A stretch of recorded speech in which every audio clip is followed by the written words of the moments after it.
Welcome to 360 Tamil. இன்னைக்கு இந்த வீடியோல நம்ம எந்த படத்தோட எக்ஸ்பிளனேஷன் பத்தி பார்க்க போறோம்னா, இப்ப ரீசெண்டா தமிழ்ல வெளியே இருக்க கட்டா குஸ்தி 2ன்ற படத்தை பத்தி தான் பார்க்க போறோம். ஒன்ன பார்த்தா தான் 2 புரியுமான்னு கேட்டீங்கன்னா அப்படிலாம் கிடையாது. நான் ஒன்ன ஷார்ட்டா சொல்லிடுறேன். அது என்னன்னு பாத்தீங்கன்னா, நம்ம ஹீரோ கொஞ்சம் ஆணாதிக்கம் மிக்கவரா இருப்பாரு. பொண்ணுனா இப்படிதான் இருக்கணும், முடி நீளமா இருக்கணும்ன்ற மாதிரிலாம் ஆசைப்பட்டிருப்பாரு. ஏமாத்தி கீர்த்தின்றவங்க கல்யாணம் பண்ணிருப்பாங்க. ஆனா ஒய்ஃப் சைட்ல இருக்க விஷயத்த போக போக புரிஞ்சு இவர் மாற ஆரம்பிச்சிருப்பாரு. ஏன்னா இவருக்கு ஒரு அத்தை இருப்பாங்க, அவங்க சொல்லி தந்து இவர் மாற ஆரம்பிச்சிருப்பாரு. அப்படிதான் ஃபர்ஸ்ட் பார்ட்ட முடிச்சிருப்பாங்க. இப்ப இவங்க ரெண்டு பேருக்கு ஒரு பெண் குழந்தை இருக்கு. இப்ப இதுக்கப்புறம் இந்த கதையில புதுசா ஒரு ப்ராப்ளம் வருது. என்ன ப்ராப்ளம், அதை எப்படி இவங்க சால்வ் பண்ணாங்கன்னு சொல்றது தான் மீதி கதை. கண்டிப்பா இந்த படம் உங்க எல்லாருக்குமே பிடிக்கும் நம்புறேன். கொஞ்சம் காமெடியா கொண்டு போயிருப்பாங்க. கடைசி வரைக்கும் சிரிச்சுக்கிட்டே நீங்க பார்க்கலாம். நிச்சயமா உங்க எல்லாருக்குமே பிடிக்கும் நம்புறேன். எக்ஸ்பிளனேஷனுக்குள்ள போறதுக்கு முன்னாடி வீடியோக்கு ஒரு லைக் போடுங்க. இந்த எக்ஸ்பிளனேஷன் பிடிச்சிருந்ததுன்னா ஐப்ன்ற ஆப்ஷனை கிளிக் பண்ணி சப்போர்ட் பண்ணுங்க. மேற்கொண்டு பேசி டைம் வேஸ்ட் பண்ணாம நம்ம நேரடியா எக்ஸ்பிளனேஷனுக்குள்ள போயிடலாம். ஃபர்ஸ்ட் பார்ட்டோட முடிவுல இவங்க ரெண்டு பேர் சண்டை போட்டிருப்பாங்க. அதுல ஒய்ஃப் மயங்கி விழுந்திருப்பாங்க. காரணம் ஒய்ஃப் இவரால பிரெக்னன்ட் ஆயிருப்பாங்க. இவர் தான் புது மனுஷனா மாறிடுறாருல, இதுக்கப்புறம் உன்னை நல்லபடியா நான் பார்த்து பண்ற மாதிரிலாம் சொல்லிட்டாரு. குழந்தை பிறந்துட்டா ஸ்போர்ட்ஸ்ல சாதிக்க முடியாதுன்னு சொல்றாங்க. நான் உன்னை சாதிக்க வைப்பேன்ற மாதிரி இவருமே சொல்றாரு. இப்ப கதை பிரசன்ட்டுக்கு வந்துருது. லேடிஸ் எல்லாம் தண்ணி பிடிக்கிறதுக்காக நின்னுட்டு இருக்கும் போது எல்லாரையும் தள்ளி விட்டுட்டு யாரோ வந்துட்டு இருக்காங்க. யாருன்னு பார்த்தா நம்ம ஹீரோ தான் வந்துட்டு இருக்காரு. நம்ம ஹீரோவோட பேரு வீரா அப்படின்றது. ஒய்ஃப் ஸ்போர்ட்ஸ்ல வந்து ஃபுல் கவனம் செலுத்துறாங்கல்ல, அதனால ஃபேமிலியை பாத்துக்கிற வேலையை இவர் தான் பண்ணிட்டு இருக்காரு போல. அதாவது இவரை பொறுத்த வரைக்கும் இப்ப 6 வயசுல ஒரு பொண்ணு இருக்கா. அந்த பொண்ணை ஸ்கூல்ல விடுறதுல இருந்து எல்லாத்தையும் இவர் தான் பாத்துட்டு இருக்காரு. அந்த பொண்ணை இப்ப காலையிலேயே எழுப்புறாரு. இவங்க பேரு மதிமலர் போல. இப்ப பொண்ணை ரெடி ஆக்கிட்டு கூட்டு போலான்னு நினைக்கிறாரு. அப்ப எதிர் வீட்டுல இருக்க லேடியை பார்த்து ஹஸ்பண்ட் போயிட்டாரான்னு கேக்குறாரு. ஹஸ்பண்ட் உள்ளதான் இருந்திருப்பாரு. நான் போயிட்டேனான்னு எதுக்கு கேட்டேன்னா அவர் சந்தேகப்படுற மாதிரி கேட்கும் போது சும்மா தான் கேட்டேன்ற மாதிரி இவருமே பொண்ணை விடுறதுக்காக ஸ்கூலுக்கு வந்துடுறாரு. இன்னைக்கு ஒய்ஃபுக்கு ஒரு மேட்ச் இருக்கும். பொண்ணை விட்டுட்டு இவருமே மேட்சை பார்க்க போலான்னு நினைக்கிறாரு. ஆனா இன்னைக்கு பேரண்ட்ஸ் டீச்சர் மீட்டிங் இருக்கு போல. பொண்ணு படிப்புல ரொம்ப ஒஸ்டா இருக்கா, அதே சமயம் எப்ப பாரு சண்டை போட்டுட்டு இருக்கா அப்படின்ற மாதிரி டீச்சர் சொல்றாங்க. இன்னைக்கு ஒய்ஃபோட மேட்ச் இருக்குல்ல, எனக்கு மேட்ச் இருக்குன்னு இவர் கிளம்ப ஆரம்பிக்கிறாரு. இவர் சண்டை போடுவாரான்ற மாதிரி வேற ஒருத்தரோட மிஸ்ஸஸ் கேட்கும் போது இவன் சண்டை போட மாட்டான், இவனோட ஒய்ஃப் தான் சண்டை போடுவாங்க அப்படின்ற மாதிரி ஹஸ்பண்ட் சொல்லிட்டாரு. இப்ப இன்னொன்னு பக்கம் நமக்கு கீர்த்தியை காட்டுறாங்க. அவங்க சண்டைக்கு ரெடி ஆயிட்டு இருக்கும் போது கரெக்டா ஹஸ்பண்ட் வந்துடுறாரு. ஹஸ்பண்ட் வெளியே இருந்து ஒய்ஃபை மோட்டிவேட்லாம் பண்ணிட்டு இருக்காரு. கீர்த்தியை பொறுத்த வரைக்கும் பிரியான்ற ஒரு பொண்ணு கூட தான் மோதிட்டு இருக்காங்க போல. இப்ப அப்படி மோதிட்டு இருக்கவங்க ஹஸ்பண்ட் சொல்ற மாதிரிலாம் பண்ணிட்டு இருக்காங்க. ஹஸ்பண்ட் அவ்வளவு மோட்டிவேட் பண்ணிட்டு இருக்காரு. ஒரு ஸ்டேஜ்ல இவங்க மேட்ச்ல ஜெயிக்கவும் செஞ்சிடறாங்க. தோத்த பொண்ணு இருக்கா பாத்தீங்களா, பயங்கரமா கீர்த்தி மேல கோவப்பட்டு இருக்கா. கீர்த்தி எப்படியாவது ஜெயிக்கணும்ன்ற மாதிரி யோசிச்சுட்டு இருக்கா. இங்கதான் கட்டா குஸ்தி 2ன்னு டைட்டில் போடுறாங்க. இப்ப ஒய்ஃபுக்காக நிறைய ரெடி பண்ணி எடுத்துட்டு வந்திருப்பாரு. அதெல்லாம் தந்துட்டு இருக்காரு. ஒய்ஃபு கிட்ட பொண்ணு நல்லா படிக்கிறதா போய் சொல்லிட்டு இருக்காரு. அப்பன்னு பார்த்து கோச் இந்த இடத்துக்கு வந்துடுறாரு. கோச்சை பொறுத்த வரைக்கும் இந்த மாதிரி சப்போர்ட்டிவான ஹஸ்பண்ட் கிடைக்கிறதுக்கு நீ கொடுத்து வச்சிருக்கணும் அப்படின்ற மாதிரிலாம் கீர்த்தியை பாராட்டுறாரு. ஆனா கீர்த்தி ஜெயிச்சுக்கிட்டே இருக்கிறது இந்த கோச்சுக்கு பெருசா பிடிக்க மாட்டேங்குது. இப்ப ஒய்ஃபை பார்த்துட்டு ஹீரோவும் திரும்பி அந்த காலனிக்கு வந்துடுறாரு. காலனில நிறைய லேடிஸ் இருக்காங்கல்ல, அவங்களுக்கு இவர் டான்ஸ் சொல்லி தராரு. அது டான்ஸ் சொல்லி தரல, டான்ஸ் மாதிரி எக்ஸசைஸ் பண்ணுவாங்கல்ல, அந்த மாதிரிலாம் இவர் எக்ஸசைஸ் பண்ண வச்சிட்டு இருக்காரு. இதெல்லாம் இந்த காலனில இருக்க ஹஸ்பண்டுங்களுக்கு சுத்தமா பிடிக்க மாட்டேங்குது. ஏன்னா அதெல்லாம் ரீல்ஸ் மாதிரி எடுத்து போடுறாங்க. குடும்பம் அழியிறதே இவனை மாதிரி ஆளுங்களால் தான். இவன் பொண்டாட்டி எங்கேயாவது அனுப்பி வச்சிடறான், நம்ம பொண்டாட்டிங்க கூட லூட்டி அடிச்சிட்டு இருக்கான், இவனை ஏதாவது பண்ணணும் அப்படின்ற மாதிரி எல்லா ஹஸ்பண்டுங்களும் உட்காந்து பேசிட்டு இருக்காங்க. இப்ப ஒருத்தர் ஒரு இன்சிடென்ட்டையும் சொல்றாரு. ஸ்டோன் பேப்பர் சிசர் இருக்கு பாத்தீங்களா, அதை அவரோட ஒய்ஃபுக்கு சொல்லி தந்துட்டு இருக்கும் போது ஹஸ்பண்ட் வந்து பாத்துருப்பாரு. என் முன்னாடியே ரெண்டு பேருமே கையெல்லாம் புடிச்சிட்டு இருக்காங்க, இவனை ஏதாவது பண்ணியே ஆகணும் அப்படின்ற மாதிரி இந்த ஹஸ்பண்டுமே ரொம்ப புலம்பிட்டு இருக்காரு. ஆனா வீராவை பொறுத்த வரைக்கும் எல்லார்கிட்டயும் ஃப்ரெண்ட்லியா தான் பழகிட்டு இருக்காரு. இப்ப ஒய்ஃப் சிஸ்டத்தை யூஸ் பண்ணிட்டு இருக்கும் போது இவர் பின்னாடி வந்து முத்தம் கொடுக்குறாரு. அவங்க சட்டுன்னு பதறி போய் கிளாஸ் கீழே போட்டுறாங்க. சின்ன பொண்ணுமே என்ன சவுண்டுன்னு கேக்குறா. அதெல்லாம் ஒண்ணு இல்ல அப்படின்ற மாதிரி இவருமே பொண்ணை சமாதான பத்தி தூங்க வச்சிடுறாரு. ஒய்ஃப் என்ன சொல்றாங்கன்னா, ஏற்கனவே ஒரு குழந்தை பிறந்துருச்சு, இன்னொன்னு குழந்தைலாம் வேணான்னு சொல்றாங்க. அதெல்லாம் ஒண்ணும் கிடையாது வான்ற மாதிரி இவர் கூப்பிட்டு இருக்காரு. ஒய்ஃப் அவாய்ட் பண்ணிக்கிட்டே இருக்காங்க. ஆனா இவர் மனசை மாத்திடுறாரு. இங்கதான் சம்பவக்காரி அப்படின்ற மாதிரி ஒரு பாட்டு வருது. இந்த பாட்டோட முடிவுல இவங்க ரெண்டு பேர் ஒண்ணு மண்ணாலா இருந்துடுறாங்க. நம்ம ஹீரோவோட ஊர்ல ஒரு ஃபங்க்ஷனா இருக்கும். இவருமே அந்த ஃபங்க்ஷன் அட்டென்ட் பண்றதுக்காக வந்துடுறாரு. ஹீரோவோட மாமா இவர்கிட்ட முகம் கொடுத்து பேச மாட்டாரு. ஏன்னா கீர்த்தி சொல்றதை இவர் கேட்க ஆரம்பிச்சிட்டார்ல, ஒரு பொட்டச்சி சொல்றதை கேட்க ஆரம்பிச்சிட்டியோ அப்பத்துல இருந்தே உங்ககிட்ட நான் பேச மாட்டேன், என்னைக்கு நீ என் மாப்பிளையா வரியோ அப்ப பேசுறேன்ற மாதிரி சொல்றாரு. கீர்த்தி மேட்ச்ல ஜெயிச்சாங்கல்ல, அதுக்கான அவார்டு வாங்குறதுக்காக வந்திருக்காங்க. கோச்சுக்குமே அவார்டு கிடைக்க போது போல அவர் ஃபேமிலியோட இந்த இடத்துக்கு வந்திருக்காரு. வந்த மினிஸ்டர் இருக்கார்ல, ஒவ்வொருத்தருக்கா அவார்டு தராரு. கீர்த்திக்கு அவார்டு கிடைச்சிருது. எல்லாருக்கும் அவர் அவார்டு தர முடியாதுல்ல, மத்த அவார்டை அப்புறமா தருவோன்ற மாதிரி சொல்லிடுறாங்க. மினிஸ்டர் கையால நம்ம வாங்க முடியலையேன்ற மாதிரி இந்த கோச் ஃபீல் பண்ணிட்டு இருக்காரு. அடுத்த ஒரு டோர்னமெண்ட் இந்த பகுதியில் நடக்க போது போல. கீர்த்தி மேல எனக்கு ரொம்ப நம்பிக்கை இருக்குன்ற மாதிரி கீர்த்தியை புகழ்ற மாதிரி பேசிட்டு இருக்காரு. இதெல்லாம் கேட்டுட்டு இருக்க அந்த பிரியான்ற பொண்ணுக்கு பயங்கர பயங்கர கோவம் வருது. இப்ப கீர்த்தியும் மீடியா கிட்ட பேசுறதுக்காக வராங்க. அப்ப கீர்த்தி இதுக்கெல்லாம் காரணம் இவர்தான்ற மாதிரி கையை காட்டுறாங்க. நம்மளதான் காட்டுறா அப்படின்ற மாதிரி கோச் சந்தோஷப்படுறாரு. இப்ப எந்திரிச்சு போலான்னு நினைக்கிறாரு. ஆனா அவங்க ஹஸ்பண்ட தான் கையை காமிச்சிருப்பாங்க. இப்ப ஹஸ்பண்ட பயங்கரமா புகழ்ந்துட்டு இருக்காங்க. இப்ப கோச்சோட ஃபேமிலிக்கு கோச் மேல பயங்கரமா கோவம் வருது. வேகமா இங்க இருந்து எந்திரிச்சு போயிடுறாங்க. கோச்சுக்குமே ரொம்ப கஷ்டமா போயிருது. கோச்சோட ஒய்ஃப் இருக்காங்கல்ல, உங்களுக்கு என்னமோ அவார்டு தருவாங்கன்னு கூட்டு போனீங்க, ஆனா எல்லாருமே அவளை பத்தி தான் பேசிட்டு இருந்தாங்க. நீங்க தானே கோச், ஆனா எல்லாருமே அவளை பாராட்டிட்டு இருக்காங்க அப்படின்ற மாதிரிலாம் திட்டுறாங்க. இவருக்குமே இது கடுப்பை வர வைக்குது. இப்ப இந்த பொண்ணோட ஸ்கூலுக்கு மீனுன்ற ஒரு டீச்சர் வந்திருக்காங்க. எல்லாருமே பேரண்ட்ஸை பத்தி சொல்லுங்கன்னு கேட்கும்போது ஒவ்வொருத்தரா சொல்லிட்டு இருக்கும்போது இந்த பொண்ணு அம்மாவும் ஃபைட்டரு அப்பாவும் ஃபைட்டருன்ற மாதிரி சொல்றா. இதை கேட்கிற மத்த பசங்க பயங்கரமா சிரிக்கிறாங்க. அம்மா தான் ஃபைட்டரு, அப்பா ஹவுஸ் ஹஸ்பண்ட் அப்படின்ற மாதிரிலாம் கிண்டல் பண்றாங்க. இதனால கோவப்பட்ட இந்த மதிமலர்ன்ற பொண்ணு இருக்கா பாத்தீங்களா, அந்த ரெண்டு பேரையும் போட்டு பயங்கர அடி அடிச்சிடுறா. இதனால பிரின்சிபல் லேடி இருக்காங்க பாத்தீங்களா, ஹீரோவை இந்த இடத்துக்கு வர வச்சிடுறாங்க. தொடர்ச்சியா உங்க பொண்ணு இப்படிதான் பண்ணிட்டு இருக்கா, இதுக்கு மேலேயே உங்க பொண்ணை இந்த ஸ்கூல்ல வச்சுக்க முடியாது, நீங்க கூட்டிட்டு போங்க அப்படின்ற மாதிரிலாம் சொல்லிட்டு இருக்காங்க. இவருமே அவங்க மனசை மாத்துறதுக்காக ட்ரை பண்ணிட்டு இருக்காரு. அப்பன்னு பார்த்து வேற ஒரு பிரச்சனை வெளியே போயிட்டு இருக்கு. என்ன ஏதுன்னு நான் பாக்குறேன்ற மாதிரி ஹீரோவும் பாக்குறதுக்காக வராரு. அது என்னன்னா, எம்எல்ஏ ஒருத்தர் கார்ல வந்துட்டு இருக்கும் போது இவங்க ஸ்கூலோட பஸ் கொஞ்சம் முன்னாடி தாண்டி வந்திருக்கோம். என் அண்ணனோட காரையே தாண்டி வருவியான்ற மாதிரி அசிஸ்டன்ட்டும் அடிச்சிட்டு இருக்கான். இவருமே சமாளிக்கிற மாதிரிலாம் பேசிட்டு இருக்காரு. அப்ப வேற ஒரு டீச்சர் தட்டி கேட்கும் போது அந்த டீச்சரையே அடிக்கிறதுக்காக இந்த ரவுடி கும்பல் நடிக்கிறாங்க. ஆனா அதுக்குள்ள ஹீரோ அந்த இடத்துக்கு வந்துடுறாரு. டீச்சர் மேலேயே கைய வைப்பியான்ற மாதிரி இவனை போட்டு அடி அடி நடிக்கிறாரு. இப்ப எம்எல்ஏவோட நிறைய ஆளுங்க சண்டை போடுறதுக்காக வராங்க. இவர் தனியாளா எல்லாரையும் அடிச்சு போட்டுறாரு. இப்ப எம்எல்ஏவும் ஆளுங்களும் உன்னை கவனிச்சுக்கிறோம் அப்படின்ற மாதிரி பிரின்சிபலுக்கும் வார்னிங் கொடுத்துட்டு போறாங்க. ஹீரோ இல்லன்னா நாளை பின்ன பிரச்சனை வர வாய்ப்பு இருக்குல்ல, அதனால பிரின்சிபல் லேடி வந்து இந்த ஒரு வாட்டி மன்னிக்கிறேன் அப்படின்ற மாதிரி சொல்லிடுறாங்க. சோ பொண்ணுக்கு எந்த ஒரு ப்ராப்ளமும் இல்ல. இந்த மீனு டீச்சர் கிட்ட பாத்துக்க சொல்லிட்டு கிளம்புறாரு. இவர் சண்டை போட்டதை பத்தி கீர்த்திக்கு தெரிய வந்துருது இல்ல, எதுக்காக நீங்க சண்டை போட்டீங்க, இந்த மாதிரி தான் பொண்ணு முன்னாடி சண்டை போடுவீங்களா அப்படின்ற மாதிரி ஹஸ்பண்ட கொஞ்சம் திட்டிட்டு இருக்காங்க. அதை பத்தி எல்லாம் இவர் பெருசா கவலைப்பட மாட்டாரு. எல்லா வேலையும் பார்த்துட்டு இருக்காரு. இவர் அசிங்கப்படுத்தணும்ன்ற மாதிரி எதிர் வீட்டை சேர்ந்தவர் நினைக்கிறாருல, இவர் வேலை பார்த்துட்டு இருக்க எல்லாத்தையும் இவருக்கே தெரியாம வீடியோ மாதிரி எடுத்து நெட்ல போட்டு விடுறாரு.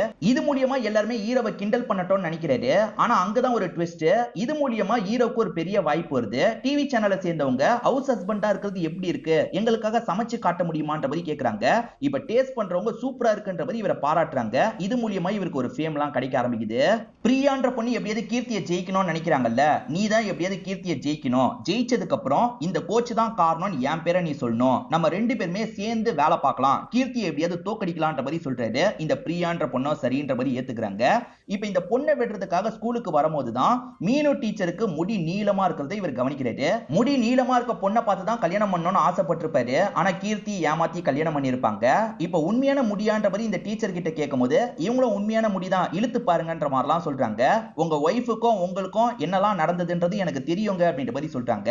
ஏன்னா சண்டையில முடிய பிடிச்சிருப்பாரு, அது கையோட வந்திருக்கும். அதெல்லாம் சொல்லி இந்த மீனு டீச்சரும் சிரிச்சுக்கிட்டே இங்க இருந்து கிளம்பி போறாங்க. ஆக்சுவலா இவர் கொஞ்சம் சிரிச்சுலாம் இந்த டீச்சர் கிட்ட பேசுறதை இந்த பொண்ணு கவனிக்கிறா. நைட்டு நேரம் அம்மா கிட்ட லைட்டா இத பத்தி பேசிட்டு இருக்கா. அந்த டீச்சர் எப்படி இருந்தாங்க, முடி நீளமா இருந்ததா அப்படின்லாம் கேட்கும்போது ஆமாமா முடி நீளமா இருந்தது அப்படின்ற மாதிரி இந்த பொண்ணு சொல்றா. ஓஹோ இதுக்குதான் உன்னை விடுறதுக்காக போயிட்டு இருக்காரா, இதுக்கப்புறம் நான் உன்னை விட போறேன் அப்படின்ற மாதிரி பொண்ணுகிட்ட இவங்க சொல்லிடுறாங்க. இப்ப ஒய்ஃப் விடுறதுக்காக கிளம்பிட்டு இருக்காங்கல்ல, எதுக்காக திடீர்னு ஒய்ஃப் கிளம்பிட்டு இருக்கா அப்படின்ற மாதிரி இவருமே புரியாத மாதிரி பார்த்துட்டு இருக்காரு. அதே சமயம் பொண்ணு வந்து மீனு டீச்சர் அழகா இருப்பாங்கன்ற மாதிரி சொல்லியிருப்பா. இவங்களுமே மீனு டீச்சரை பாக்குறாங்கல்ல, என் அளவுலாம் ஒன்னும் அழகு இல்லன்ற மாதிரி சொல்லிட்டு இருக்காங்க. இப்ப மீனு டீச்சர் அப்பா வரலையான்னு கேட்கும் போது அப்பாலாம் வரமாட்டாரு, இதுக்கப்புறம் நான் தான் வருவேன்ற மாதிரி இவங்க கொஞ்சம் கோவமா சொல்றாங்க. மீனு டீச்சர் அதெல்லாம் பெருசா எடுத்துக்காம பொண்ணை கூட்டிட்டு போயிட்டு இருக்காங்க. அப்படியே கட் பண்ணி பிரியாவை நமக்கு காட்டுறாங்க. பிரியாக்கு இவர் பயங்கரமா ட்ரைனிங் தராரு. இதெல்லாம் பத்தாது, கீர்த்தியை ஜெயிக்கணும்னா இன்னும் நீ நிறைய பிராக்டிஸ் எடுக்கணும், ஓடு ஓடுன்ற மாதிரிலாம் சொல்லிட்டு இருக்காரு. எப்படியாவது கீர்த்தியை ஏமாத்தியாவது ஜெயிக்கணும் அப்படின்ற மாதிரி இவர் யோசிச்சுட்டு இருக்காரு. இப்ப பொண்ணோட ஸ்கூல்ல ஆனுவல் டே நடந்துட்டு இருக்கு. பொண்ணு நிறைய அவார்ட்லாம் வாங்குவான்ற மாதிரி இவங்களுமே சந்தோஷமா பார்த்துட்டு இருக்காங்க. ஆனா பொண்ணு அவார்டு வாங்குறதுக்கு வரவே மாட்றா. என்னங்க அப்படின்னு ஹஸ்பண்ட பார்க்கும்போது கண்டிப்பா வருவா பாருன்ற மாதிரி ஹஸ்பண்ட் சொல்லிட்டு இருக்காரு. சர்ப்ரைஸ் சர்ப்ரைஸ் அப்படின்ற மாதிரிலாம் சொல்லிட்டு இருக்காரு. இப்ப சாங் டான்ஸ் எல்லாம் நடக்க போகுதுன்ற மாதிரி சொல்லிட்டாங்க. பொண்ணு அந்த இடத்துக்கு வரா. அப்படி போடு சாங் இருக்கு பாத்தீங்களா, அதுக்கு தான் டான்ஸ் பண்ணிட்டு இருக்கா. இத பாக்குற இவங்களுமே ஷாக் ஆயிடுறாங்க. அப்ப பொண்ணு படிப்புல ஸ்ட்ராங் இல்லையான்ற மாதிரிலாம் இவங்க யோசிக்க ஆரம்பிக்கிறாங்க. டான்ஸ் ஆடுறது பிரச்சனை இல்ல, ஆனா படிப்புலயும் அவ அவார்ட்லாம் வாங்கியிருக்கணும்ல, ஏன் வாங்கலன்ற மாதிரி ஹஸ்பண்ட் கிட்ட கேட்டுட்டு இருக்காங்க. இந்த டிஸ்கஷன் போயிட்டு இருக்கும் போது ஒரு டீச்சர் இந்த வழியா வந்துடுறாங்க. மேடம் உங்க பொண்ணு படிப்புல தான் வீக்கா இருக்கா, ஆனா டான்ஸ் சூப்பரா ஆடுறான்ற மாதிரி சொல்றாங்க. இது படிப்புல வீக்கா இருக்காளான்னு கேட்கும் போது உங்களுக்கு தெரியாதான்ற மாதிரி அவங்க எல்லா விஷயத்தையும் சொல்லிடுறாங்க. அப்பதான் பொண்ணு சரியா படிக்கிறது இல்ல, ஆனா ஹஸ்பண்ட் நம்ம கிட்ட மறைச்சிருக்காருன்றது இவங்களுக்கு தெரிய வருது. இவங்க பயங்கர கடுப்பாயிடுறாங்க. இதுக்கப்புறம் உங்க கண்ட்ரோல்ல பொண்ணை விட முடியாது, நான் பாத்துக்கிறேன்ற மாதிரிலாம் சொல்றாங்க. கீர்த்தியை பொறுத்த வரைக்கும் ஒரு சித்தப்பா இருப்பாரு. சின்ன வயசுலயே இவங்களுக்கு ட்ரைனிங்லாம் அவர் தான் தந்திருப்பாரு. அவரை இந்த இடத்துக்கு வர வச்சிடுறாங்க. கவலைப்படாதமா, நான் ட்ரைனிங்லாம் தரேன்ற மாதிரி சித்தப்பா சொல்றாரு. நான் ட்ரைனிங் தரதுக்காக உங்களை வர வைக்கல, நீங்க கூட இருந்து பாத்துக்கோங்க, ட்ரைனிங்காக வேற ஒரு இடத்துல நான் சேர்த்து விட போறேன்னு சொல்றாங்க. இந்த பொண்ணுக்கு கம்மி வயசு தானே ஆகுது, இருந்தாலுமே ஃபைட்டுக்கான ட்ரைனிங்லாம் தரலான்ற மாதிரி ஒரு இடத்துக்கு கூட்டு வந்துடுறாங்க. அந்த இடத்துல இந்த பொண்ணுக்கு ரொம்பவே கஷ்டமா இருக்கு, அடிலாம் பட்டுட்டு இருக்கு. அப்பா கிட்ட அப்பா எனக்கு கஷ்டமா இருக்குன்ற மாதிரிலாம் சொல்றா. அம்மா கிட்ட நீங்க பேசுங்கன்னு சொல்றா. நான் சொன்னாலும் அம்மா கேட்க மாட்டாங்க, நீ கொஞ்சம் அட்ஜஸ்ட் பண்ணிக்கோ அப்படின்ற மாதிரி இவருமே சொல்லிட்டு இருக்காரு. இப்ப சண்டை பிராக்டிஸ்லாம் போறதுனால ஸ்கூல்ல இந்த பொண்ணு கான்சென்ட்ரேட் பண்ணி படிக்க மாட்டா. மீனு டீச்சரும் இத பத்தி சொல்றாங்க. நீ இந்த மாதிரிலாம் பண்றதுனால பொண்ணு ஸ்கூல்ல ரொம்ப டயர்டா இருக்கா, இதெல்லாம் வேணாமே, வயசு கம்மி தானே ஆகுது, நம்ம வளர்ந்ததுக்கு அப்புறம் பாத்துக்கலாம்ன்ற மாதிரி சொல்றாரு. இல்ல இல்ல, இப்பயே இந்த ட்ரைனிங்லாம் அவசியம்ன்ற மாதிரி இவங்க சொல்லிட்டு இருக்காங்க. இது ரிலேட்டடா இவங்க ரெண்டு பேருக்குள்ள லைட்டா சண்டை வருது. இது எல்லாத்தையும் கோச் கவனிச்சிட்டு இருக்காரு. இவங்களுக்குள்ள ஏதாவது சண்டையை ஏற்படுத்த முடியுமான்ற மாதிரிலாம் நினைக்கிறாரு. ஹீரோ கிளம்பலாம்னு நினைக்கும் போது கோச் பேசுறதுக்காக வராரு. என்ன பிரச்சனைன்னு கேட்கும் போது இவருமே பிரச்சனையை சொல்றாரு. இப்பெல்லாம் அடிக்கடி கீர்த்தி கோவப்படுறத நானுமே கவனிச்சிட்டு இருக்கேன். இதெல்லாம் ஒரு ஸ்போர்ட்ஸ் பர்சனுக்கு நல்லதே கிடையாது. அவ கோவத்தை குறைக்கணும், அதுக்காக நான் சொல்ற மாதிரி நீங்க பண்ணுங்க, நான் சொன்னேன்லாம் சொல்லாதீங்கன்னும் போது சரி நீங்க சொல்லுங்க நான் பண்றேன்ற மாதிரி ஹீரோவும் ஏத்துக்கிறாரு.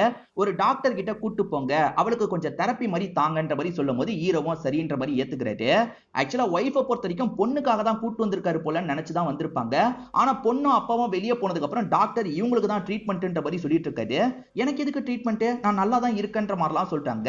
ஒண்ணே இல்லன்னு ஊசி போடுறதுக்காகவே டாக்டர் வந்துடுறாரு. கோவத்துல இவங்க என்ன பண்றாங்கன்னா அந்த டாக்டரை போட்டு பயங்கரமா அடிச்சிடுறாங்க. பொண்ணை நீங்க கூட்டு வருவீங்க, பொண்ணு கோவப்படுறான்றத கண்ட்ரோல் பண்ணுவீங்கன்னு பார்த்தா என்ன கூட்டு போயிட்டீங்களே அப்படின்ற மாதிரி ஹஸ்பண்ட் கிட்ட சண்டை போடுறாங்க. பொண்ணை விட நீ தான் அதிகமா கோவப்பட்டு இருக்க, உன் ஸ்போர்ட்ஸ் லைஃபுக்கே அது பிரச்சனையா மாறிடும்ன்ற மாதிரி சொல்றாரு. ஆனா எனக்கெல்லாம் பிரச்சனை இல்லைன்ற மாதிரி ஒய்ஃப் சொல்றாங்க. அவ பயங்கரமா கோவப்பட்டு இருக்கா, சொன்னா புரிஞ்சுக்கவே மாட்றா அப்படின்ற மாதிரி ஹஸ்பண்டுமே கோச் கிட்ட சொல்றாரு. சரி அவங்களுக்கு தெரியாமே இதை சரி பண்ணலாம், நான் சொல்ற மாதிரி பண்ணுங்க, எனக்கு தெரிஞ்ச ஒரு சித்தா டாக்டர் இருக்காரு, அவர்கிட்ட மருந்தை வாங்கி தந்தீங்கன்னா இந்த ப்ராப்ளம் சரியாயிடும் அப்படின்ற மாதிரி சொல்றாரு. அப்படியா தாங்கன்ற மாதிரி இவருமே அந்த சித்தா டாக்டர் நம்பரை வாங்கி பாக்குறதுக்காக வந்துடுறாரு. அவர்கிட்ட தேவையான மருந்தெல்லாம் வாங்கிடுறாரு. ஏற்கனவே டாக்டர் கிட்ட கூட்டு போனதுக்கு ஒய்ஃப் கோவப்பட்டாங்கல்ல, ஒய்ஃபுக்கு அதெல்லாம் சொல்லாமே நம்ம கலந்து தரலாம்னு நினைக்கிறாரு. ஒய்ஃபுக்கு வேண்டிய எல்லாத்தையும் இவர் தானே சமைச்சு தருவாரு, அதுல கலந்து தந்துட்டு இருக்காரு. இப்போ ஒய்ஃப் கொஞ்சம் கோவம்லாம் கம்மியா தான் பட்டுட்டு இருக்காங்க. ஒய்ஃப் கிட்ட நல்ல இம்ப்ரூவ்மெண்ட் தெரியுதுன்ற மாதிரி ஹஸ்பண்ட் யோசிக்கிறாரு. ஆனா ஒய்ஃபுக்கு அதை சாப்பிட்டதுல இருந்து எனர்ஜி கம்மியா இருக்கு, கொஞ்சம் ஸ்போர்ட்ஸ்ல எல்லாம் டயர்ட் ஆயிட்டு இருக்காங்க. அதை பாக்குற கோச்சுமே சந்தோஷப்படுறாரு. ட்ரைனிங்ல சீக்கிரமா டயர்ட் ஆயிடுறாங்கல்ல, இந்த விஷயத்தை பிரியாவும் பார்த்து கொஞ்சம் சந்தோஷப்பட்டு இருக்கா. ஹஸ்பண்ட் ஏதோ பொடி வச்சிருக்கிறத இவங்க கவனிச்சிடுறாங்க. என்ன பொடின்னு கேட்கும்போது இதெல்லாம் வந்து நல்லதுக்காக யூஸ் பண்ற பொடி, சத்து மாவுன்ற மாதிரிலாம் சொல்றாரு. சரி ஓகேன்ற மாதிரி ஒய்ஃபும் பெருசா எடுத்துக்க மாட்டாங்க. இப்போ ஒய்ஃப் கொஞ்சம் ரிலாக்ஸா இருக்கிறத பார்த்து ஹஸ்பண்ட் சந்தோஷப்படுறாரு. ஒய்ஃபுக்கு நல்லது பண்றதா நினைக்கிறாரு. ஏற்கனவே பேட்டி எடுக்கிறதுக்காக ஒருத்தங்க வந்தாங்கல்ல, அவங்க ஒரு ஷோக்காக இவரை கூப்பிட்டிருப்பாங்க. ஆனா ஒய்ஃபுக்கு மேட்ச் இருக்கு, எப்படி போறதுன்னு இவர் யோசிக்கிறாரு. அம்மாக்கு எப்பவுமே மேட்ச் இருக்க தான் செய்யுது, அதுக்காக என்னப்பா பண்ண முடியும், கண்டிப்பா நீங்க போனோம், எனக்காக ஜெயிக்கணும் அப்படின்ற மாதிரிலாம் பொண்ணு சொல்லிட்டு இருக்கா. மீனா டீச்சர் எனக்குமே அந்த ஷோ ரொம்ப பிடிக்கும், நீங்க போங்க அப்படின்ற மாதிரிலாம் சொல்றாங்க. சரி ஒய்ஃபுக்கு தெரியாம நம்ம போயிடலான்ற மாதிரி யோசிக்கிறாரு. ஒய்ஃப் மேட்சுக்காக சித்தப்பா கூட கிளம்பிட்டு இருக்காங்கல்ல, இவர் அவங்கள கலட்டி விட்டுட்டு கிளம்பிடலான்ற மாதிரி யோசிக்கிறாரு. இப்ப ஒய்ஃப் போற சண்டையை பாக்குறதுக்காக எல்லா லேடிஸும் ரெடியா இருக்காங்க. இவர் என்ன பண்றாருன்னா ஒய்ஃபுக்கு தெரியாம அந்த ஷோ நடக்கிற இடத்துக்கு வந்துடுறாரு. துணைக்காக மீனா டீச்சரையும் கூட்டு வந்திருக்காரு. இப்ப ஷோல கலந்துக்கிறதுக்காக உள்ளலாம் வந்துட்டு இருக்காங்க. இன்னொன்னு பக்கம் ஒய்ஃப் சண்டை போடுறாங்க. எப்பவுமே வெளியே இருந்த ஹஸ்பண்ட் வந்து மோட்டிவேட் பண்ணுவார்ல, இப்ப அது மிஸ் ஆகுறது இவங்களுக்கு ஃபீலிங்கா இருக்கு. இதை தாண்டி இவங்களுக்கு எனர்ஜியுமே கொஞ்சம் கம்மியா தான் இருக்கு. அதனால பிரியா கிட்ட இவங்க பயங்கரமா அடி வாங்கிட்டு இருக்காங்க. என்ன முன்ன மாதிரி நம்மளால சண்டை போட முடியலையேன்ற மாதிரிலாம் யோசிச்சுட்டு இருக்காங்க. போக போக பிரியா கிட்ட பயங்கரமா அடி வாங்குறாங்க. ஒரு ஸ்டேஜ்ல இந்த மேட்ச்ல இவங்க தோக்கவும் செஞ்சிடுறாங்க. என்ன கீர்த்தி தோத்துட்டா அப்படின்ற மாதிரி சித்தப்பா பயங்கரமா ஃபீல் பண்றாரு. நம்ம பிளான் ஒர்க் அவுட் ஆயிருச்சு அப்படின்ற மாதிரி கோச்சும் சந்தோஷப்படுறாரு, பிரியாவும் சந்தோஷப்பட்டு இருக்காங்க. ஆக்சுவலா மேட்சுக்கு முன்னாடி டெஸ்ட் மாதிரி எடுப்பாங்கல்ல, அதுல ஒரு ப்ராப்ளம் வந்திருக்குன்ற மாதிரி கோச் பேச ஆரம்பிக்கிறாரு. அது என்னன்னா ஸ்டீராய்டு நீ அதிகமா எடுத்திருக்க போலியே, ஏன்னா ரிசல்ட்ல அந்த மாதிரி வந்திருக்குன்ற மாதிரி சொல்றாரு. ஃபுட் எல்லாம் ஹேண்டில் பண்றது ஹஸ்பண்ட் தானே, அவர் ஏதாவது கலந்து தந்திருப்பாரா அப்படின்ற மாதிரி இவங்க யோசிக்கிறாங்க. ஏன்னா கோச் தான் கொஞ்சம் தூண்டி விடுற மாதிரி பேசிட்டு இருக்காரு. ஹீரோக்கு கால் பண்ணலான்னு பார்த்தா அவர் போனை எடுக்க மாட்டாரு, ஷோல இருக்காருல அதனால போனை எடுக்க மாட்டாரு. இப்போ ஒய்ஃபுக்கு ஒரு டவுட் இருக்கு, ஹஸ்பண்ட் ஒரு பவுடரை கலந்து தந்ததை கவனிச்சாங்கல்ல, இந்த பவுடரை செக் பண்ணுங்க சித்தப்பான்ற மாதிரி சொல்றாங்க. சரி ஓகேன்ற மாதிரி சித்தப்பாவும் டெஸ்ட் பண்றதுக்காக கொண்டு போறாரு. ரிசல்ட் பார்த்தா அதுதான் ட்ரக்ன்றது தெரிய வருது. அப்ப ஹஸ்பண்ட் வேணும்ட்டே இப்படி பண்ணிருக்காரான்ற மாதிரி யோசிக்கிறாங்க. ஹீரோ மேல கோவத்துல இருக்கவங்க ஹீரோ சமைக்கிறதெல்லாம் வீடியோ எடுத்தாங்கல்ல அதை காமிக்கும் போது அதுல அவர் பவுடர் கலந்திருக்கிற ஃபுட்டேஜும் இருக்கு. அப்ப அவர் வேணும்ட்டே நம்ம தோக்கணும்ன்றதுக்காக நம்ம உடம்ப வீக் ஆக்கியிருக்காரு அப்படின்றது இவங்களுக்கு தெரிய வருது. அந்த சைடு ஹீரோ இருக்காரு பாத்தீங்களா, அவார்ட்லாம் வாங்கிடுறாரு. இப்ப வீட்டுக்கு வரும்போது ஒய்ஃப் உட்காந்து இருக்காங்கல்ல, ஒய்ஃப் கிட்ட அவார்டு ஜெயிச்சிட்டேன்ற மாதிரிலாம் காமிச்சிட்டு இருக்காரு. ஒய்ஃப் கோவத்துல அதை தூக்கி எரிஞ்சிடுறாங்க. வேணும்ட்டே என்ன தோக்க வச்சிருக்கல அப்படின்ற மாதிரிலாம் கோவப்பட்டு இருக்காங்க. ஹீரோக்கு ஒண்ணுமே புரிய மாட்டேங்குது. இப்பதான் நியூஸ்ல இவங்களை 1 வருஷம் பேன் பண்ணிருக்காங்கன்ற மாதிரி தெரிய வருது. எது நான் கலந்து தந்ததுல ட்ரக் இருந்ததா, அப்படிலாம் இல்லன்ற மாதிரி இவர் சொல்லிட்டு இருக்காரு. ஆனா ஒய்ஃப் ஏத்துக்கவே மாட்டாங்க. கூட இருந்தே குழி பறிச்சிட்டல்ல, நீ முன்ன மாதிரி தான், நீ மாறவே இல்லன்ற மாதிரிலாம் திட்டுறாங்க. ஆனா இவர் முன்ன மாதிரிலாம் இல்ல, மாறிட்டாரு. ஒய்ஃப் அதை புரிஞ்சுக்காம பொண்ணை கொட்டிட்டு இங்க இருந்து கிளம்ப ஆரம்பிக்கிறாங்க. இந்த இடத்துல தான் படத்தோட இன்டர்வல போடுறாங்க. இப்ப மத்த லேடிஸ் இருக்காங்கல்ல, எல்லா ஆம்பளைங்களும் இப்படிதான்ற மாதிரி கீர்த்தியோட மண்டைய கழுவ ஆரம்பிக்கிறாங்க. அதே சமயம் ஹீரோ மாமாவை பாக்குறதுக்காக வந்திருப்பாரு. மாமா என்ன பண்றாருன்னா எல்லா லேடிஸுங்களும் இப்படிதான் அப்படின்ற மாதிரி இவரோட மண்டைய கழுவ ஆரம்பிக்கிறாரு. ஆக்சுவலா மாமாவோட ஒய்ஃப் தான் ஃபர்ஸ்ட் பார்ட்லயே இவரோட மனசை மாத்திருப்பாங்க. இப்ப அவங்க வந்து இவர்கிட்ட பேச ஆரம்பிக்கிறாங்க. இவருமே நான் ஒழுங்கா தான் இருந்தேன், நான் எதுவுமே பண்ணல, என்ன தப்பா புரிஞ்சுட்டு சண்டை போட்டுட்டு போயிட்டான்ற மாதிரிலாம் சொல்லிட்டாரு. அவளுக்கு புரியாம தான் சண்டை போட்டா, நீ தான் புரிய வைக்கணும்ன்ற மாதிரி சொல்லிட்டாங்க. சரி நம்ம போய் பேசி பார்க்கலான்ற மாதிரி அந்த இடத்துக்கு வந்தா அவங்க அம்மாவோட வீட்டுக்கு போயிருக்கிறது தெரிய வருது. சரி அந்த இடத்துக்கு போலான்ற மாதிரி இவரும் அந்த இடத்துக்கு வந்து பொண்ணை பாக்குறாரு. இப்ப இவங்களை சமாதானம் பத்தி கூட்டு போயிடலாம் நினைக்கிறாரு. ஆனா கூட்டிட்டு வந்த ஃப்ரெண்டுக்கும் அங்க இருக்க சித்தப்பாக்கும் சண்டை ஏற்படுது. அந்த சண்டையினால இவங்களால அந்த இடத்துல இருக்க முடியல. ஏன்னா இங்க இருந்து கிளம்புங்கன்ற மாதிரி கீர்த்தியும் கோவப்பட்டு அனுப்பிடுறாங்க. அந்த டாக்டர் தந்த மருந்துனால தான் பிரச்சனை அப்படின்றதை இவர் புரிஞ்சுக்கிறாருல. அவரை பார்க்கலான்னு பார்த்தா அவரோட இடம் 2-3 நாளா மூடி இருக்கு. இத பத்தி கோச் கிட்ட சொல்றாரு. கோச் கிட்ட நீங்க கீர்த்தி கிட்ட பேசுங்கன்னு சொல்றாரு. கோச்ச நான் கண்டிப்பா கீர்த்தி கிட்ட பேசுறேன்னு சொல்றாரு. ஆனா பண்ணதே கோச் தானே, அதனால கோச் கீர்த்தி கிட்ட எல்லாம் எதுவுமே பேச மாட்டாரு. ஹீரோவோட மாமாவை பொறுத்த வரைக்கும் லேடிஸ்னாலே நமக்கு கீழே தான் இருக்கணும்னு நினைக்கிற கேரக்டரா இருப்பாரு. இத பத்தி எல்லாம் ஹீரோ கிட்ட பேசிட்டு இருக்காரு. அப்பன்னு பார்த்து மாமா நிக்கிற தொகுதியை வந்து லேடிஸ் நிக்கிற தொகுதியா மாத்திடுறாங்க. என்ன பண்றதுன்னு யோசிக்கும் போது ஹீரோ ஒரு வழியை சொல்றாரு. மாமா இப்பெல்லாம் லேடிஸ போட்டுட்டு ஜென்ஸ் தான் அந்த வேலையை பாக்குறாங்க, அத்தையை நீ நிக்க வச்சிரு அப்படின்ற மாதிரிலாம் சொல்றாரு. சரி ஓகேன்ற மாதிரி இவரும் ஒய்ஃபை நிக்க வைக்கிறதுக்கு முடிவு பண்றாரு. ஒய்ஃப் படிச்சவங்க ஹஸ்பண்ட் கிட்ட அதை மறைச்சு வச்சிருப்பாங்க.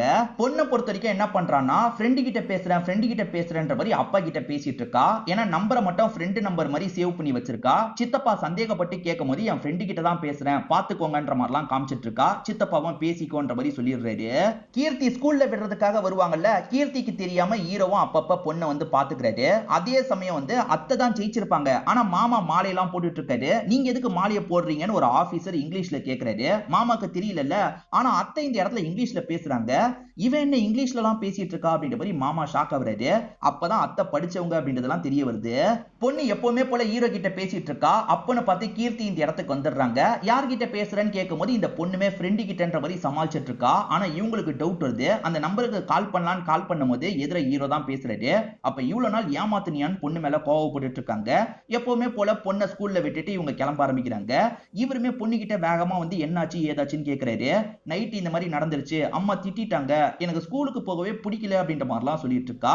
கொஞ்சம் பொண்ணை ரிலாக்ஸ் பண்ணி கூட்டு வரணும்னு நினைக்கிறாரு. மீனு மேடம் கிட்ட பர்மிஷன் வாங்கிட்டு பொண்ணை வெளியே கூட்டு வந்துடுறாரு. இப்ப பொண்ணை வெளியே கூட்டு போய் ஜாலியா விளையாட்டுலாம் காமிச்சிட்டு இருக்காரு. இன்னொன்று பக்கம் கீர்த்தியும் பொண்ணை திட்டுமே அப்படின்ற மாதிரி ஃபீல் பண்றாங்க. மதியான சாப்பாடை நம்மளே ஊட்டலான்ற மாதிரி ஸ்கூலுக்கு வராங்க. அப்பதான் பொண்ணு ஸ்கூல்ல இல்லன்னு தெரிய வருது. இந்த இடத்துல பெரிய பிரச்சனை ஆகுது. அப்பன்னு பார்த்து ஹீரோ இருக்காருல, பொண்ணை விடுறதுக்காக இந்த இடத்துக்கு வராரு. மீனு டீச்சர் கிட்ட சொல்லித்தான் கூட்டு போயிருக்காருன்னு தெரிய வருது இல்ல, நீங்க எதுக்காக என்னோட பொண்ணை அனுப்பி வச்சீங்கன்ற மாதிரி இவங்களுமே மீனு டீச்சர் கிட்ட சண்டை போடுறாங்க. என் மேலதான் தப்புன்ற மாதிரி இவரும் சொல்றாரு. சரி பொண்ணை கூட்டிட்டு போலான்னு இழுக்க போகும்போது பொண்ணு வரமாட்டேன்னு சொல்றா. இதனால கோவத்துல இவங்களுமே பொண்ணை போட்டு அடிக்கிறாங்க. இவர் அடிக்காதன்னு சொல்றாரு. ஒரு ஸ்டேஜ்ல இவங்கள கோவத்துல அடிச்சிடுறாரு. இதனால கடுப்பான கீர்த்தி இருக்காங்கல்ல, நம்ம மட்டும் இங்க இருந்து கிளம்பலான்ற மாதிரி யோசிக்கிறாங்க. இப்ப பொண்ணுக்கும் இவருக்கும் ரொம்ப கஷ்டமா போயிருது. இப்ப இவருமே அத்தை கிட்ட வந்து நடந்த விஷயத்தெல்லாம் சொல்றாரு. இந்த வயசுல பொண்ணுக்கு எதுக்கு ஃபைட் எல்லாம் சொல்லி தரணும், தேவையில்லாம பொண்ணை ரொம்ப கஷ்டப்படுத்துறா அப்படின்ற மாதிரிலாம் சொல்லிட்டாரு. நீ அப்படிலாம் யோசிக்காத, அவ ஆங்கிள் இருந்து யோசிச்சுப்பாரு. ஏன்னா இப்ப பெண்களுக்கு எதிரான பாலியல் குற்றங்கள் அதிகமா நடக்குது. இந்த வயசுல இருந்தே தற்காப்பு கலையை கொஞ்சம் சொல்லி தரது நல்லதுதான். அவ ஆங்கிள் இருந்து பார்த்தா அது சரிதானே அப்படின்ற மாதிரி கேக்குறாங்க. ஆமா சரிதான்ற மாதிரி இவருமே ஏத்துக்கிறாரு. அவகிட்ட நீ பேசினாலே எல்லா ப்ராப்ளமும் சரியாயிடும், நீ முடிஞ்ச அளவுக்கு எப்படியாவது பேச ட்ரை பண்ணு அப்படின்ற மாதிரி அத்தையும் இந்த இடத்துல சொல்லிட்டு இருக்காங்க. இன்னொன்று பக்கம் கீர்த்தி அழுதுட்டு இருக்காங்க. ஹஸ்பண்ட் அடிச்சதுக்காக தான் பொண்ணு அழுறா போல அப்படின்னு அம்மா நினைக்கும் போது, ஆனா இவங்க எதுக்காக அழுறாங்கன்றத சொல்றாங்க. கோவத்துல இவங்க பொண்ணியே இவங்க அடிச்சிட்டாங்கல்ல, அதை நினைச்சுதான் பயங்கரமா ஃபீல் எல்லாம் பண்ணிட்டு இருக்காங்க. பொண்ணை பொறுத்த வரைக்கும் அம்மா மேல கோவத்துல இருக்கா, அம்மா சொல்றதை கேட்க மாட்டேன்ற மாதிரிலாம் சொல்லிட்டு இருக்கா. இப்ப அப்பா இருக்காருல, உனக்கு ஒரு கதை சொல்றேன் அப்படின்ற மாதிரி பொண்ணு கிட்ட ஒரு கதையை சொல்ல ஆரம்பிக்கிறாரு. அதாவது கீர்த்தியோட கதையை தான் சொல்ல ஆரம்பிக்கிறாரு. கீர்த்தியை பொறுத்த வரைக்கும் சின்ன வயசுல இருந்தே ஸ்போர்ட்ஸ்ல ஆர்வம் உள்ளவங்களா இருப்பாங்க, ஃபைட்லாம் பண்ணணும்னு நினைக்கிறவங்களா இருப்பாங்க, அதுக்கேற்ற மாதிரி கிராப் கட்லாம் பண்ணிருப்பாங்க. அப்பாக்கு இதெல்லாம் பிடிக்காது, கல்யாணம் பண்ணிக்கோன்னு டார்ச்சர் பண்ணிக்கிட்டே இருப்பாரு. நீ கல்யாணம் பண்ணிக்கலன்னா நான் செத்து போயிடுவேன்னு பொண்ணை மிரட்டி தான் இவர் கல்யாணமே பண்ணி வச்சிருப்பாரு. நம்ம ஹீரோக்கு தான் கல்யாணம் பண்ணி வச்சிருப்பாரு. ஹீரோ பெண்கள்னாலே வீட்டுக்குள்ள இருக்கணும்ன்ற கேரக்டரா இருப்பார்ல, வீட்டுக்குள்ளேயே தான் வச்சிருப்பாரு. அதுக்கப்புறம் அவங்க பிளேயர்னு தெரிஞ்சோன்னா முதல்ல கோவம்லாம் பட்டிருப்பாரு. ஆனா அதுக்கப்புறம் தான் அவங்க சைட்ல இருக்க சில விஷயங்கள் எல்லாம் புரிஞ்சிருப்பாரு. ஏன்னா அவ சாதிக்கணும்னு நினைக்கிறா, அதுக்கு நம்மளும் சப்போர்ட்டிவா இருக்கணும்ன்ற மாதிரி சப்போர்ட்லாம் பண்ணிருப்பாரு. இந்த பொண்ணு பிறந்ததுக்கு அப்புறமா அவங்க மேட்சுக்காக போயிருப்பாங்க.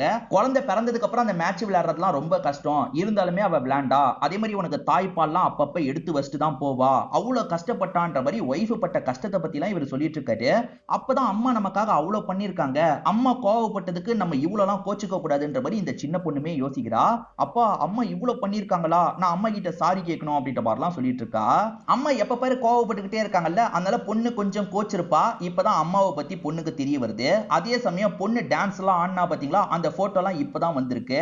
இவங்களை பொறுத்த வரைக்கும் சண்டை சொல்லி தரணும்னு ஆசைப்படுவாங்க, இவங்களுக்கு பிடிச்ச மாதிரியே பொண்ணுக்கும் பிடிக்கும்னு நினைச்சிருப்பாங்க. ஆனா பொண்ணுக்கு இதுதான் பிடிக்குதுன்னா எனக்கு அது கூட ஓகே அப்படின்ற மாதிரிலாம் சொல்லிட்டு இருக்காங்க.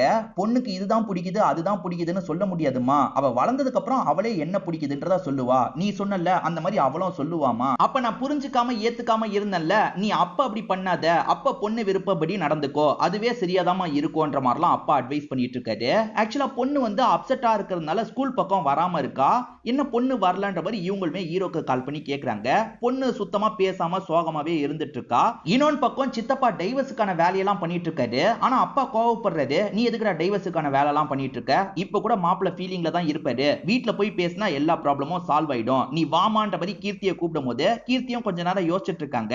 நான் சொல்றதை நம்புமா, மாப்பிளையும் சோகமா தான் இருப்பாரு, பேசி எல்லாத்தையும் சால்வ் பண்ணிடலான்ற மாதிரி அப்பா இருக்காரு பாத்தீங்களா. இவங்க எல்லாரையும் கூட்டிட்டு கிளம்பிட்டு இருக்காரு. இன்னொன்னு பக்கம் அந்த பொண்ணை சிரிக்க வைக்கிறதுக்கு எல்லாருமே ட்ரை பண்ணிட்டு இருக்காங்க. அந்த பொண்ணு சிரிக்கவே மாட்றா. அப்பன்னு பார்த்து மீனு டீச்சரே இந்த இடத்துக்கு வந்துடுறாங்க. சாக்லேட்லாம் தந்து பாக்குறாங்க, அப்பயும் இந்த பொண்ணு சிரிக்க மாட்றா. இவளை எப்படி சிரிக்க வைக்கணும்ன்றது மீனு டீச்சருக்கு தெரியுது. இப்ப என்ன பண்றாங்கன்னா, அப்படி போடு சாங் இருக்கு பாத்தீங்களா, அதை போட்டுட்டு டான்ஸ் பண்ண ஆரம்பிக்கிறாங்க. இந்த பொண்ணை ஜாலியா மாத்தணும்ன்றதுக்காக எல்லாருமே கூட சேர்ந்து டான்ஸ் பண்ணிட்டு இருக்காங்க. ஒரு ஸ்டேஜ்ல இந்த சின்ன பொண்ணுமே ஜாலியா டான்ஸ் பண்ண ஆரம்பிச்சிடுறா. சூப்பர், பொண்ணை சமாதானப்படுத்தியாச்சுன்ற மாதிரி ஹீரோவும் சந்தோஷப்படுறாரு. அந்த டான்ஸ் மூல ஒரு ஸ்டேஜ்ல மீனு டீச்சரை தூக்கி வச்சிருக்காரு. அப்பன்னு பார்த்து ஒய்ஃபும் ஃபேமிலியும் வந்து இந்த விஷயத்தை பார்த்துடுறாங்க. மாப்பிள்ள சோகமா இருப்பாருன்னு சொன்னீங்க, இப்படி பண்ணிட்டு இருக்காரு அப்படின்ற மாதிரி வீட்டை சேர்ந்த எல்லாருமே இவரை திட்டிட்டு இருக்காங்க. இதனால கோச்சுக்கிட்டு இந்த இடத்தை விட்டு கிளம்பவும் ஆரம்பிச்சிடுறாங்க. இவர் நடந்த விஷயத்தை புரிய வைக்கிற பாக்குறாரு, ஆனா ஏத்துக்காம கிளம்பிடுறாங்க. இப்ப ஒய்ஃப் சைடுல இருந்து டைவர்ஸ் பேப்பர்லாம் வந்திருக்கு. மாமாவும் டைவர்ஸ் கொடுத்துருன்னு சொல்றாரு. ஆனா ஹீரோக்கு அதுல சுத்தமா விருப்பம் கிடையாது. அந்த டாக்டரை கண்டுபிடிச்சிட்டா அவன் மூலியமா எல்லாத்தையும் ஒய்ஃபுக்கு புரிய வச்சிடலாம் அப்படின்ற மாதிரி யோசிச்சுட்டு இருக்காரு. நைட்டு நேரம் கோச் இருக்காருல்ல, அந்த டாக்டர் வரத பாக்குறாரு. வாங்க டாக்டர் அப்படின்ற மாதிரிலாம் அவர்கிட்ட பேசுறதுக்காக கூப்பிடுறாரு. ஆனா டாக்டர் பக்கத்துல வரும்போது தான் மூஞ்சில காயம் இருக்கிறது தெரிய வருது. இங்கதான் ஒரு விஷயத்தை ரிவீல் பண்றாங்க.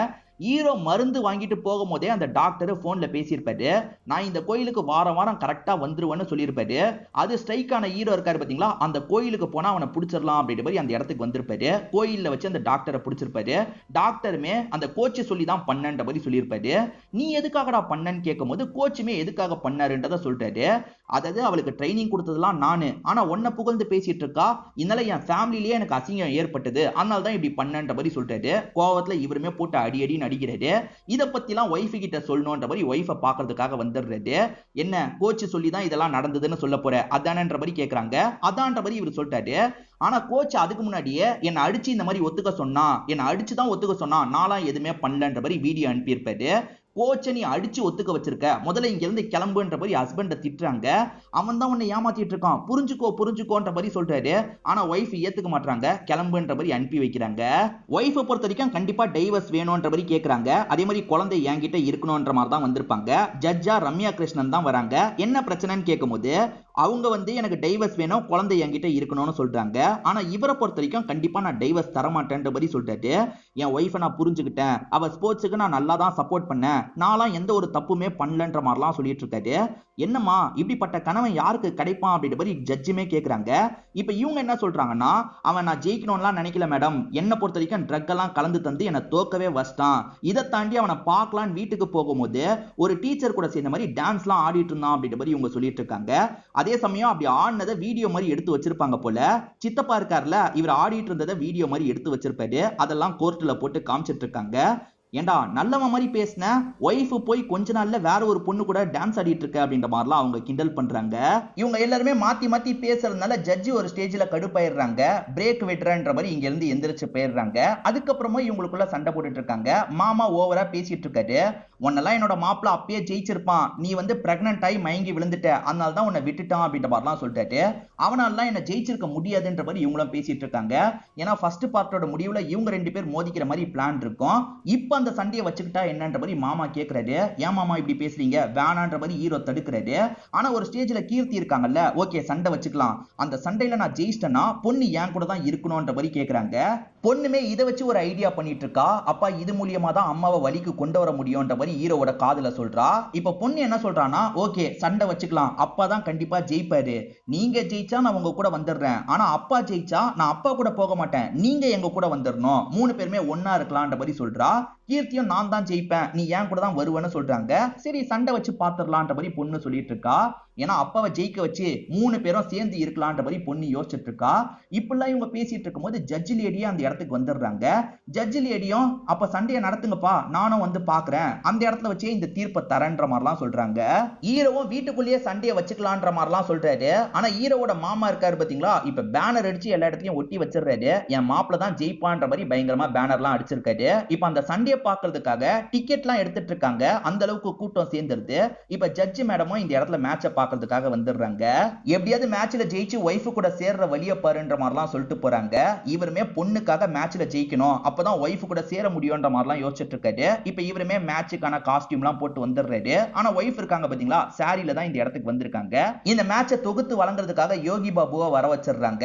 அவருமே ரெண்டு பேரையும் அந்த இடத்துக்கு வர வச்சிடுறாரு. இப்ப சண்டையும் ஆரம்பிக்குது. சண்டையோட ஆரம்பத்துல இருந்தே ஒய்ஃப் தான் பயங்கரமா பெர்ஃபார்ம் பண்றாங்க. அவங்கள பொறுத்த வரைக்கும் பிளேயர்ல இவரை போட்டு புரட்டி எடுத்துட்டு இருக்காங்க. இவருமே பாயிண்ட் கம்மியா தான் இருந்துட்டு இருக்காரு. இவர் ஒரு வாட்டி அடிச்சதுக்கே பயங்கரமா எல்லாருமே கொண்டாடிட்டு இருக்காங்க. டே அவன் 2 பாயிண்ட் தான்டா எடுத்திருக்கான், அந்த பொண்ணு 10 பாயிண்ட் எடுத்துருச்சு, இவனுக்கு போய் கிளாப் தட்டிட்டு இருக்கீங்களேன்னு யோகி பாபுவும் கலாய்ச்சிட்டு இருக்காரு. ஹீரோ பாயிண்ட் கம்மியாவே எடுத்துட்டு இருக்காருல, பொண்ணு பயங்கரமா ஃபீல் பண்ணிட்டு இருக்கா. அப்பா எப்படியாவது இந்த மேட்ச்ல ஜெயிக்கணும்ன்ற மாதிரிலாம் கத்திட்டு இருக்கா. பொண்ணு கத்துறது இவருக்குமே கேக்குது. இவருமே மேட்ச்ல எப்படியாவது ஜெயிக்கணும்னு நினைக்கிறாரு. ஆனா ஒய்ஃப் கூட சண்டை போறது உண்மையிலேயே கஷ்டமா இருக்கு. எப்படா இந்த மேட்ச்ல ஜெயிக்கிறது அப்படின்ற மாதிரிலாம் யோசிச்சுட்டு இருக்காரு.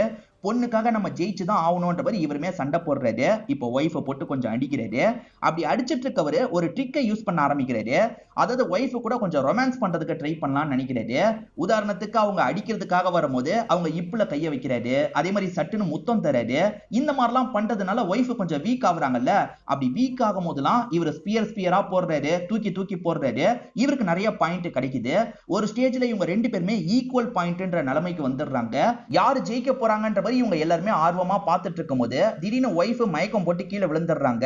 இவருமே என்னாச்சு ஏதாச்சுன்னு பார்க்கிறதுக்காக போறாரு. அப்படி செக் பண்ணும்போது தான் ஒய்ஃப் பிரெக்னன்ட்டா இருக்கிறது தெரிய வருது. இந்த சின்ன பொண்ணுக்கு ஒண்ணும் புரியல, என்னாச்சுன்ற மாதிரி எல்லார்கிட்டயும் கேட்டுட்டு இருக்கா. உனக்கு தம்பி பாப்பா கிடைக்க போகுது அப்படின்ற மாதிரி அங்க இருக்க ஒரு பாட்டி சொல்றாங்க. ஃபர்ஸ்ட் பார்ட்லயும் இந்த மாதிரி தான் ப்ராப்ளம் சால்வ் ஆயிருக்கும். அதே மாதிரி ப்ராப்ளமும் இவங்களுக்குள்ள சால்வ் ஆகுது போல. இதெல்லாம் கவனிச்சிட்டு இருக்க ஜட்ஜ் லேடி இருக்காங்கல்ல, ஏண்டா ஒண்ணு மண்ணா இருந்தது தான் டைவர்ஸ் வேணும்ன்ற மாதிரி என்கிட்ட வேகமா வந்தீங்களா அப்படின்ற மாதிரிலாம் திட்டிட்டு இங்க இருந்து கிளம்பிடுறாங்க. இப்ப ப்ராப்ளமும் ஸ்மூத்தா முடிஞ்சிருது. இவங்களை கொண்டு போய் ஹாஸ்பிட்டல் எல்லாம் சேர்த்துறாங்க. ட்வின்ஸ் கிடைக்க போகுதுன்னு சொன்னோன்னே இந்த சின்ன பொண்ணுமே பயங்கரமா சந்தோஷம் எல்லாம் பட்டுட்டு இருக்கா. இப்ப ஹஸ்பண்டுமே ஒய்ஃப் கிட்ட பேசுறதுக்காக வராரு. ஆக்சுவலா ஹஸ்பண்ட் உன்னை மேரிகோம் மாதிரி நான் ஆளாக்குவேன்ற மாதிரி சொல்லியிருப்பாரு. சொல்ல போனா மேரிகோமுக்கும் 3 குழந்தைங்க தான், எனக்குமே இப்ப 3 குழந்தைங்க வரப்போகுது அப்படின்ற மாதிரி இவங்க ஹஸ்பண்ட் கிட்ட சகஜமா பேசுறாங்க. ஹஸ்பண்ட் மேல இருந்த கோவம் எப்படி போச்சுன்ற மாதிரி ஒரு கேள்வி இருக்கு பாத்தீங்களா, அதை இப்பதான் நமக்கு ரிவீல் பண்றாங்க. இவங்க மயங்கி விழுந்ததுக்கு அப்புறம் கொஞ்ச நாள் வீட்டுல இருந்தாங்கல்ல, அப்ப வந்து பிரியா மூலியமா ஒரு விஷயம் உங்களுக்கு தெரிய வந்திருக்கும். பிரியா என்ன பண்றாங்கன்னா வாங்கின மெடலை இவங்க கிட்ட தந்துடுறாங்க. நானும் கோச்சும் சேர்ந்து தான் உன்னை ஏமாத்தி தோக்கடிச்சோம், நீ தான் உண்மையில ஜெயிச்சன்ற மாதிரி மெடலை தராங்க. இதை தாண்டி நான் ஸ்போர்ட்ஸ்ல இருக்கிறது என்னோட ஃபியான்சிக்கு சுத்தமா பிடிக்கல, பயங்கர புரட்சிலாம் பேசுவான், ஆனா பொண்ணு ஸ்போர்ட்ஸ் பிளேயரா இருக்கிறது அவனுக்கு பிடிக்கல, அதனால அந்த ஸ்போர்ட்ஸையே விட்டுட்டு வர சொன்னா, நீ எனக்கு தேவையில்லைன்னு நான் அவனை விட்டுட்டேன். ஆனா உன்னோட ஹஸ்பண்ட் அப்படி கிடையாது, அவர் பெருசா படிக்காதவர், இருந்தாலுமே உன்னை பத்தி புரிஞ்சுக்கிட்டு உனக்கு இவ்வளவு சப்போர்ட் பண்றாரு, அந்த மாதிரி ஒருத்தரை விட்டுறாது அப்படின்ற மாதிரி சொல்லியிருப்பாங்க. இதனால தான் இவங்க ஹஸ்பண்டை மன்னிச்சிருப்பாங்க. இப்ப இவங்க வேற ஒரு இடத்துல மேட்சுக்காக வந்திருக்காங்க, ஹஸ்பண்டுமே பாக்குறதுக்காக வந்திருக்காரு. இப்ப இவங்களுக்கு 2 குழந்தையும் பிறந்திருது போல. ஹஸ்பண்ட் 3 குழந்தைங்களை வச்சுட்டு இவங்களை வந்து என்கரேஜ் பண்ற மாதிரிலாம் வெளியே இருந்து கத்திட்டு இருக்காரு. இவங்களுமே அந்த மேட்ச்ல ஜெயிக்கிறாங்க.